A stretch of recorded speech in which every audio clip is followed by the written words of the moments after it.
हाँ दोस्तों, आपका बहुत बहुत स्वागत है हमारे YouTube चैनल में। इस वीडियो में हम कवर करने वाले हैं विलोम शब्द। पिछली वीडियो में उपसर्ग एवं प्रत्यय कवर किए थे।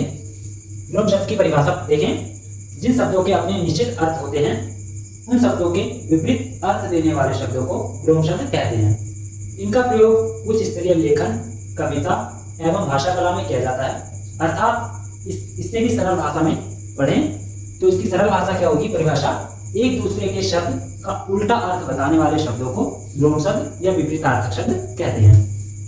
अब उदाहरण से समझें तो उदाहरण देखेंगे। पहला, हानि, यानी कि किसी व्यापार में लाभ हुआ है तो उसमें हानि होना अनिवार्य है। अर्थात यदि जन्म है तो मृत्यु होना अनिवार्य है। उसी प्रकार से देखेंगे गुण एवं दोष।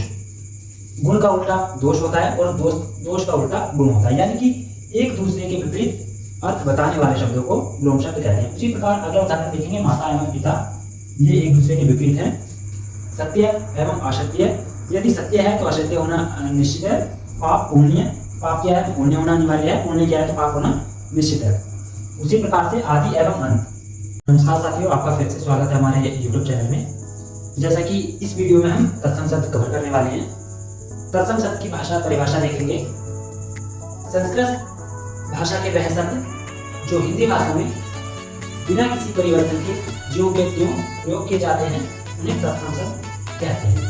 अर्थात इससे भी सरल भाषा में देखें तो संस्कृत भाषा के वह शब्द जो बिना किसी परिवर्तन के, बिना किसी बदलाव के हिंदी भाषा में ज्यों के त्यों प्रयोग किए जाते हैं उनको तत्सम शब्द कहलाते हैं। ठीक है, तत्सम शब्द दो शब्दों से मिलकर होना है, तत् एवं सम, जिसमें कि तत् का अर्थ है उसके एवं सम का अर्थ है समान, यानी कि संस्कृत भाषा के समान। ठीक है, अब इन्हीं को हम उदाहरण के तौर पे देखेंगे, उदाहरण से समझेंगे।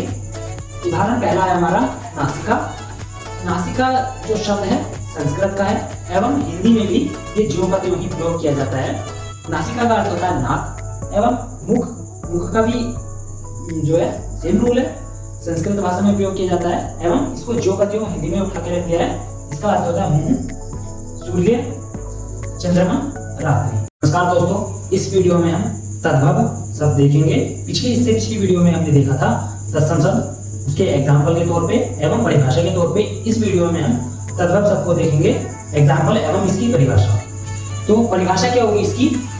तद्भव शब्द दो शब्दों के संयोजन से मिलकर बना है, तत् एवं भव, जिसमें कि तत् का अर्थ है उससे और भव का अर्थ है उत्पन्न।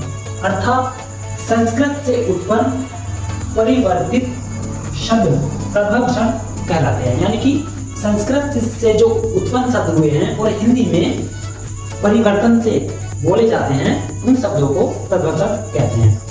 आसान भाषा में देखें तो वह शब्द जो संस्कृत से सीधे में आकर पाली, प्राकृत एवं अपभ्रंश के रास्ते हिंदी में आए हैं उन शब्दों को तद्भव शब्द कहते हैं। उदाहरण से समझेंगे।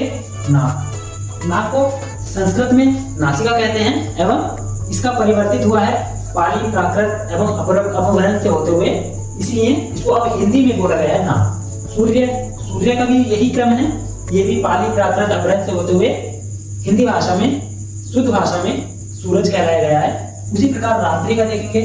रात्रि शब्द जो है संस्कृत में है, हिंदी में इसको रात बोला गया है एवं मुख, मुख संस्कृत में बोलते हैं, इसका परिवर्तन किया गया, हिंदी में मुंह हो गया। उसी प्रकार चांद,